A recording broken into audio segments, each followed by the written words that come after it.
बिस्मिल्लाहिर्रहमानिर्रहीम। आज हमने पढ़ना है जी सेकेंड ईयर की बायोलॉजी से thermostat function and feedback control. Thermostat function and feedback control humans में टेम्परेचर को रेगुलेट कैसे करता है, या ह्यूमंस का बॉडी टेम्परेचर जो 37 सेल्सियस है वो मेंटेन कैसे होता है, इसे हमने देखना है। इम्पॉर्टेंट लॉन्ग क्वेश्चन के तौर पर आता है। जो इससे पीछे डायग्राम है वो असल में इस क्वेश्चन की है, तो आपको वो डायग्राम इसके साथ बनानी है। तो देखते हैं इसमें क्या है। थर्मोस्टेट फंक्शन और फीडबैक कंट्रोल। थर्मोस्टेट का मतलब होता है टेम्परेचर को मेंटेन रखना, एंड फीडबैक कंट्रोल कहते हैं कि वो कंट्रोल जिसमें एक प्रोसेस की आउटपुट से उसी प्रोसेस को कंट्रोल किया जाए। एक प्रोसेस की आउटपुट से उसी प्रोसेस को कंट्रोल किया जाए, वो फीडबैक कंट्रोल कहलाता है। अब टेम्परेचर रेगुलेशन एक होम्योस्टैटिक सिस्टम है, यानी हमारी बॉडी का टेम्परेचर रेगुलेट करना ये एक होम्योस्टैटिक है कि with in a narrow range ये मेंटेन रहता है। और वो मेंटेन रहता कैसे है? फीडबैक मैकेनिज़्म से। यानी अगर बॉडी का टेम्परेचर बढ़ रहा होता है तो उसी का रिस्पॉन्स आता है जो उस बॉडी के टेम्परेचर को कम करता है, और अगर बॉडी का टेम्परेचर कम हो रहा होता है तो उसी का रिस्पॉन्स आता है जो बॉडी के टेम्परेचर को अप करता है।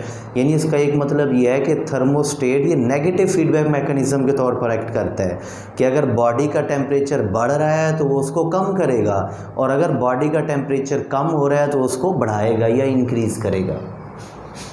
तो होम्योस्टैटिक थर्मोस्टेट जो कंट्रोल करता है वो हाइपोथैलेमस में पाया जाता है, और हाइपोथैलेमस हमारे फोर ब्रेन का पार्ट है। थर्मोस्टेट कहाँ होता है ये एक MCQs के तौर पर आता है, इसे भी आपने देखना है, अपनी बुक के ऊपर निशान लगा लें। नेक्स्ट है हाइपोथैलेमस डिटेक्ट करता है कोई भी चेंज होती है टेम्परेचर में। यानी जो हाइपोथैलेमस है उसने एक नज़र रखी हुई है कि 37 से नैरो रेंज में तो फ्लक्चुएशन हो सकती है, लेकिन अगर ज़्यादा फ्लक्चुएशन होती है फिर वो उस चीज़ के ख़िलाफ़ रिस्पॉन्स देता है। यानी 37 को उसने मेंटेन रखना होता है। नैरो रेंज तो काबिल कबूल है, लेकिन अगर थोड़ी ज़्यादा उसमें चेंज आना शुरू होती है, टेम्परेचर 37 से डिक्रीज़ होना स्टार्ट हो जाता है या 37 से ज़्यादा अप हो जाता है, तो फिर इसके ख़िलाफ़ वो रिस्पॉन्स देता है। अब इसकी दो सिचुएशंस हो सकती हैं। अगर टेम्परेचर इंक्रीज़ होगा तो फिर कैसे ये रिएक्ट करेगा या रिस्पॉन्स देगा, और अगर टेम्परेचर डिक्रीज़ होता है तो फिर इसका रिस्पॉन्स क्या होगा या ये कैसे रिस्पॉन्स देगा। हम सबसे पहले देखते हैं कि अगर टेम्परेचर इंक्रीज़ होता है तो क्या होगा, यानी अगर टेम्परेचर बढ़ता है तो फिर इसका रिस्पॉन्स क्या होगा। अबव सेट पॉइंट 37 सेल्सियस होता है, यानी 37 सेल्सियस से ऊपर अगर टेम्परेचर होता है तो इसका मतलब है टेम्परेचर में इंक्रीज़ हुई है। अब अगर 37 सेल्सियस से टेम्परेचर इंक्रीज़ होगा तो थर्मो रिसेप्टर्स होते हैं, यानी ये हॉट को रिसीव करने वाले, हॉटनेस को रिसीव करने वाले, गर्मी को रिसीव करने वाले रिसेप्टर्स होते हैं। स्किन में पाए जाते हैं, लीवर में पाए जाते हैं, मसल्स या स्केलेटल मसल्स में पाए जाते हैं, और हाइपोथैलेमस में पाए जाते हैं। इनका फंक्शन क्या होता है? ये give signals to control centres, कि ये रिसेप्टर्स टेम्परेचर में चेंज को रिसीव करते हैं और उसके बाद सिग्नल देते हैं कंट्रोल सेंटर को। कंट्रोल सेंटर हाइपोथैलेमस में होता है।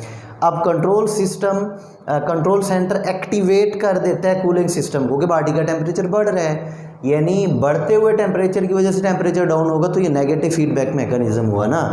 तो अब ये चीज़ें, ये रिसेप्टर्स उस चेंज को रिसीव करते हैं। रिसीव करने के बाद कंट्रोल सेंटर के पास सिग्नल जाता है, कंट्रोल सेंटर एक्टिवेट करता है कूलिंग सिस्टम को।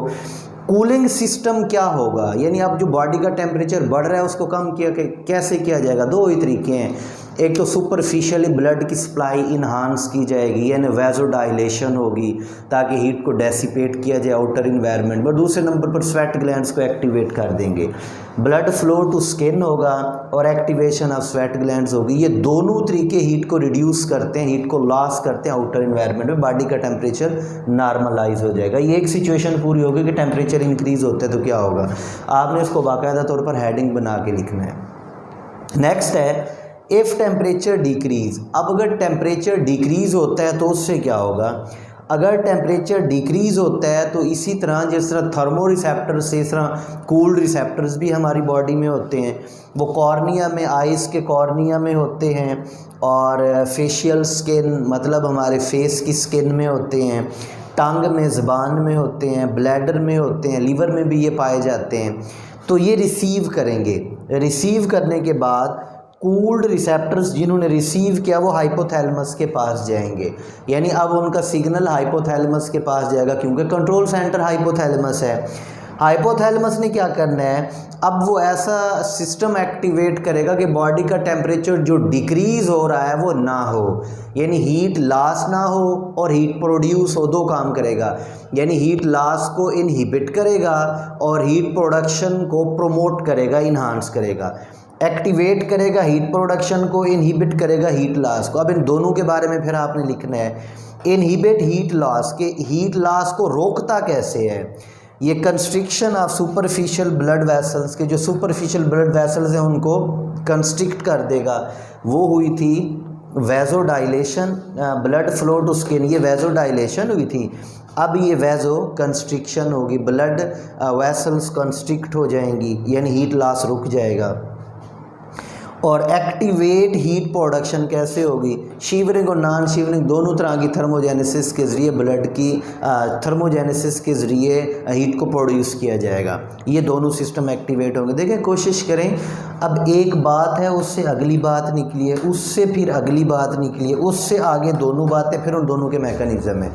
चीज़ों को एक दूसरे के साथ कोइंसाइड करना सीखें, एक दूसरे के साथ अटैच करना सीखें।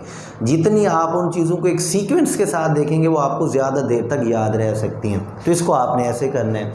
अब ये टोटल था कि किस तरह रेगुलेट करते हैं, इसी को उसने डायग्रामेटिक रिप्रेजेंटेशन दी है। अब ये डायग्राम इसी क्वेश्चन के, इसी के साथ आपने बनाना है। अब जो एक लंबी लाइन लगाई है, ये एक होम्योस्टैटिक टेम्परेचर है जो हमारी बॉडी का 37 सेल्सियस, या उसने एक स्मॉल या नैरो रेंज दे दी है। और वो रेंज क्या है कि टेम्परेचर 36.1 टू 37.8 सेल्सियस तक फ्लक्चुएट करता है, ये मतलब टेम्परेचर की रेंज है। अब उसने एक लाइन नीचे दिखाई है, यानी ये हमारा नॉर्मल बॉडी टेम्परेचर है, ये नीचे है, तो ये टेम्परेचर लेस हुआ है 37 से, मैंने एरो नीचे लगा दी है, और ये अप हो गया, मोर हो गया 37 से। इन दो चीज़ों को आपने देखना है। यानी ऊपर वाला क्या है कि अगर बॉडी का टेम्परेचर 37 सेल्सियस से अप होता है तो हमारी बॉडी का क्या रिस्पांस होगा, और दूसरे नंबर पर है ये लेस है, अगर हमारी बॉडी का टेम्परेचर 37 से लेस हुआ है फिर हमारी बॉडी का क्या रिस्पांस होगा। अब अगर लेस हुआ है, decrease body temperature due to cool environment, बाहर का इन्वायरमेंट का टेम्परेचर डाउन था, हमारी बॉडी से हीट बाहर रिलीज़ हो रही है। अब वो उसको कैसे मेंटेन रखेगा, बॉडी टेम्परेचर कैसे मेंटेन रखेगा। अगर टेम्परेचर 37 सेल्सियस से डाउन हुआ है, उसका रिज़ल्ट क्या निकलेगा कि जो थर्मोस्टेट है हाइपोथैलेमस में, वो एक्टिवेट करेगा वार्मिंग सिस्टम को, कि जो टेम्परेचर डाउन हुआ है उसे पूरा किया जाए।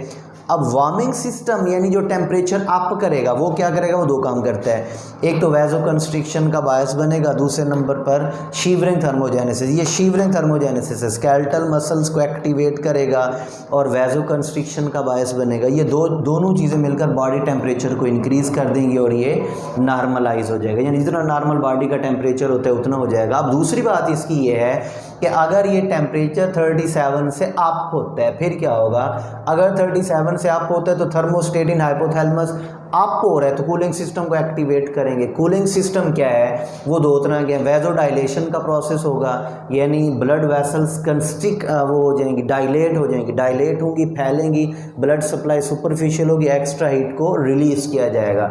स्वेट ग्लैंड्स एक्टिवेट होंगे, स्वेटिंग का प्रोसेस होगा, वो भी बॉडी टेम्परेचर को डिक्रीज़ कर देगा। जब डिक्रीज़ होगा, जितना बड़ा था उतना डिक्रीज़ होकर दोबारा नॉर्मलाइज हो जाएगा। अब डायग्राम बनाने का तरीका ये, अगर आप इसी डायग्राम को आखिर में बनाएं तो भी ठीक है, अगर इस डायग्राम को इफ़ टेम्परेचर इंक्रीज यानी इन दोनों हेडिंग से, इंट्रोडक्शन के बाद इन हेडिंग से पहले बनाए तब भी ठीक है, और दरमियान में बनाए तब भी ठीक है। यानी ये डायग्राम कुछ इस तरह के, इसको आप जहाँ भी एडजस्ट करना चाहो ये एडजस्टेबल है, लेकिन ये डायग्राम मस्ट है, इंपॉर्टेंट लॉन्ग क्वेश्चन है, इसको आपने डायग्राम समेत लिखना है। और कोशिश करें कि जिस तरह आपको प्रेजेंटेशन में बताया है इस तरह से आप राइट करने की कोशिश करें। अल्लाह हाफिज़।